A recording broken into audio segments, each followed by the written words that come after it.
อ๋อทักทายสบายดีนี่ก็มาอัปเดตเส้นทางเนาะมื้อนี้ฝนตกก็เลยได้ออกไปเบิ่งเส้นทางเนาะพี่น้องมาอัปเดต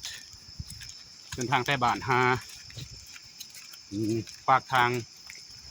ใหญ่เนาะแล้วเป็นจะได้ไปเบิ่งไปชมน้ำกัน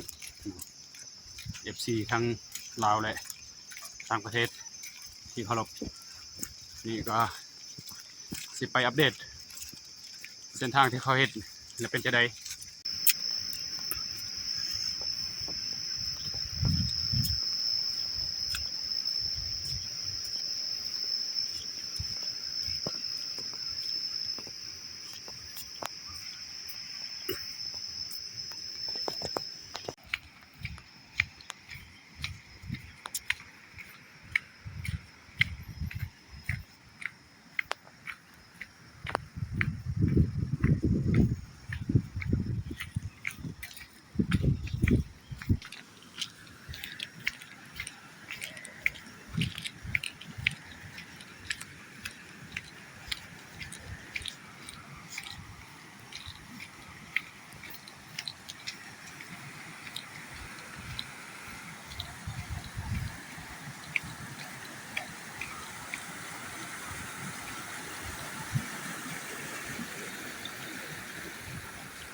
เส้นทางแหม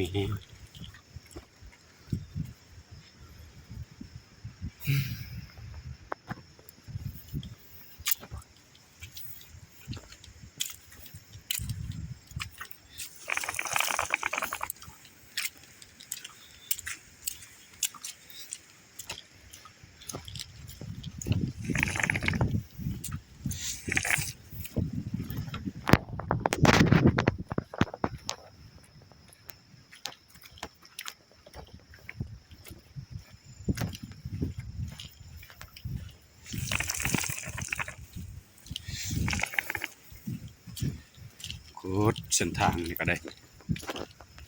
โคตรสบายเลยว้าพี่น้องเอ้ยมาอัปเดตเส้นทางนับแต่ฝนตกมาบ่เคยไปหากมามื้อนี้เนาะไปเบิ่งไปชมเส้นทางไปบ้านหาอันนะปากทาง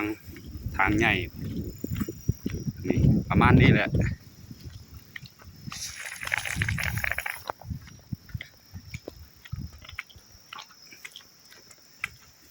รถไอ้ย่างไปได้เบิ่งเอา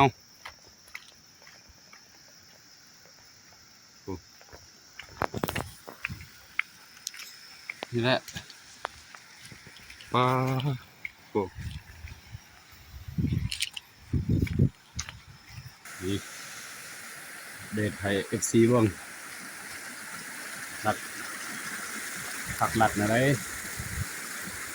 ดูเส้นทางอยู่พ่อแม่พี่น้องเอ้ยทีนี้เลยฝนตกหนักเพื่อนซานบ้านซองอยู่บ่ได้สุเจือนเบิดเส้นทางก็ประมาณนี้มีผู้ใดมีรถเลาะก็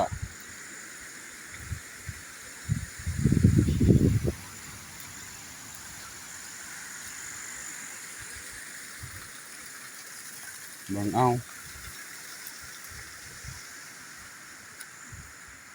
ไปได้หรือบ่ได้ยากหรือบ่ยากเบิ่งเอาพี่น้องกสิกะไปแหละไปรอดโอ้เสียดายด้วยกกน้ำคอกูปุด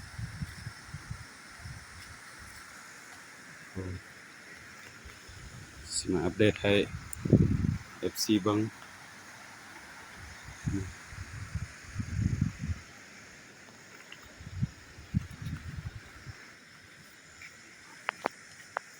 สุดทางเลยบ่มีบอนใดงาม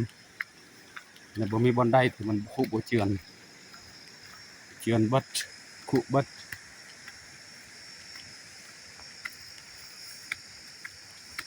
สิอยู่สินอนก็บ่หลับบ่ม่วนโพูดโอ้ตายคักแหละนี่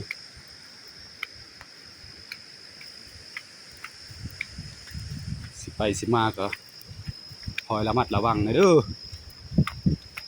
เส้นทางยามนี้นี่บ่เป็นตาจะไปเนาะ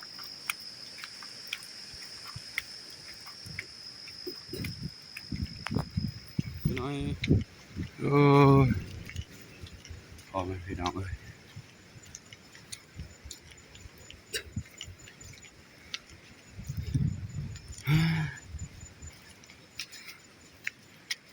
เส้นทางเฮากลายมาเป็นเส้นทางฝนตก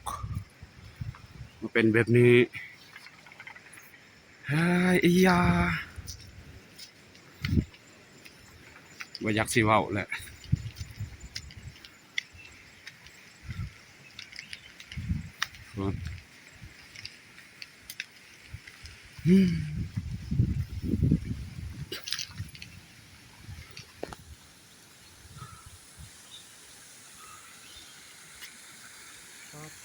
พี่น้องเป็นตะยาน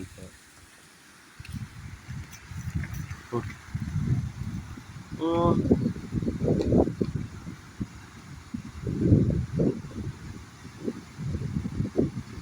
มิดจิลี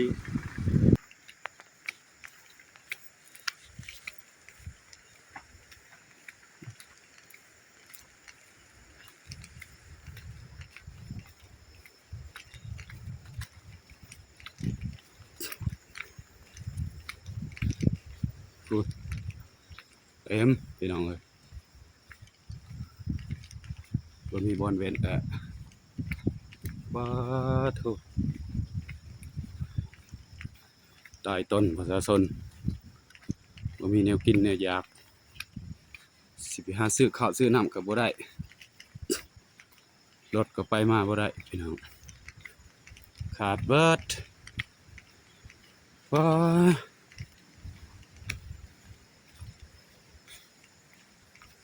พักพนักงาน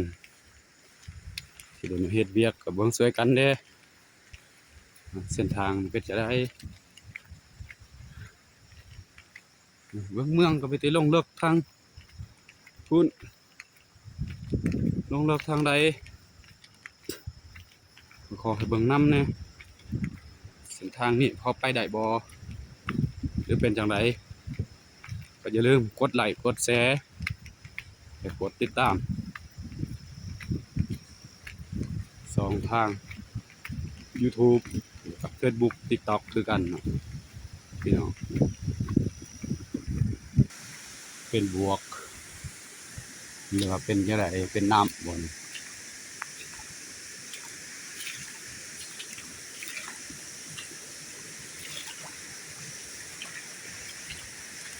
โอ้สิบ่รถขนาดคนยังสิไปบ่รอดเบิ่งเอานี่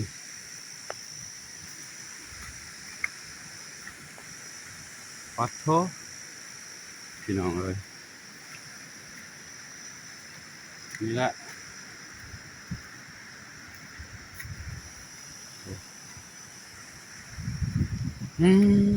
จุดยากลำบากอันนี้มาใช้ชีวิตแบบนี้ก็ได้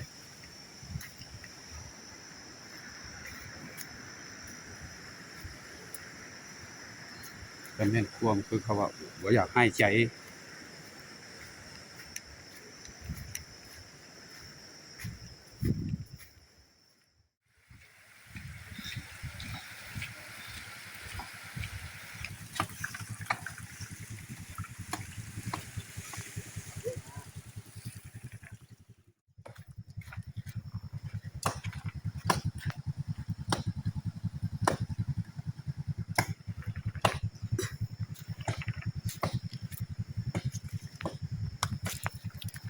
ตาย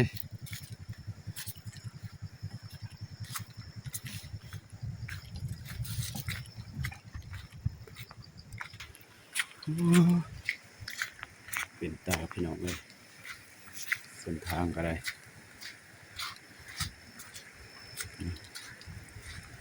สุดความสามารถที่เอารถไปเลยพี่น้องสลบสิตายแหละเอ๊ะเจ๊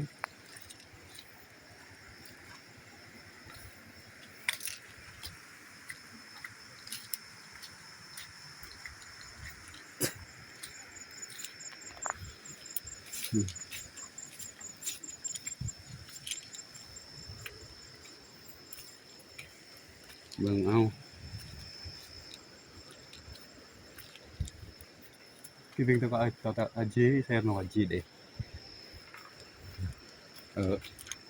พี่บุญ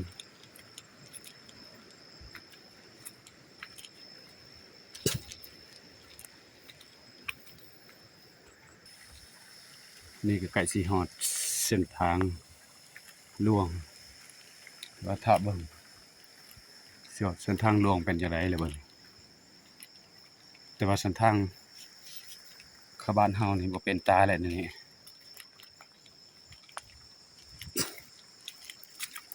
โคตรยากลำบากพี่น้องเอ้ยสิมีโคตรหนักเติบปีนี้ก็ได้พ่อแม่พี่น้องเบิ่งเอาผักลัดเบิ่งเอาเด้อซอยกันนำกันนี่เส้นทางก็จะได้นี่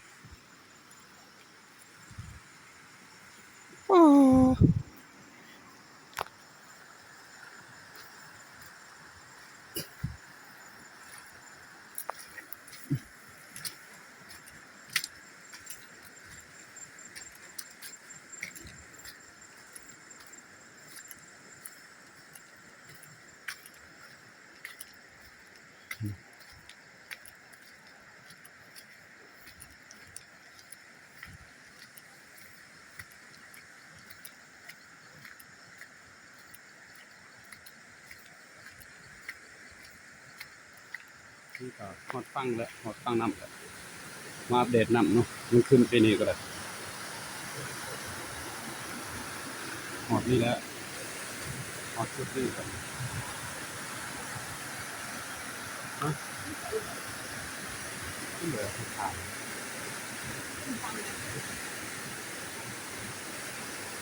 น้ำประมาณนี้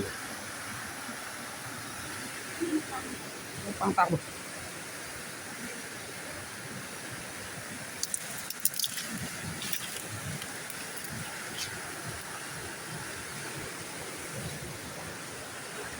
มันขึ้นฮอดเพียงนี้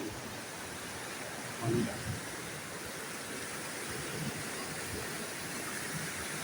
แล้วมื้อนี้ก็ไปหว่านแหหน่อยเบิ่งเอาไปจังสิมันหรือบ่มันไปบ่ได้เลยนี่ต้องมันสิหวานอยู่ใส่บ่ฮู้นับ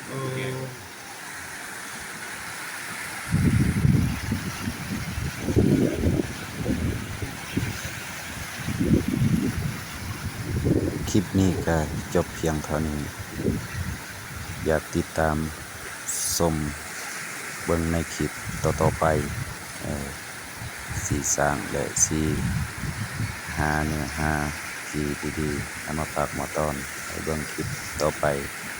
บาย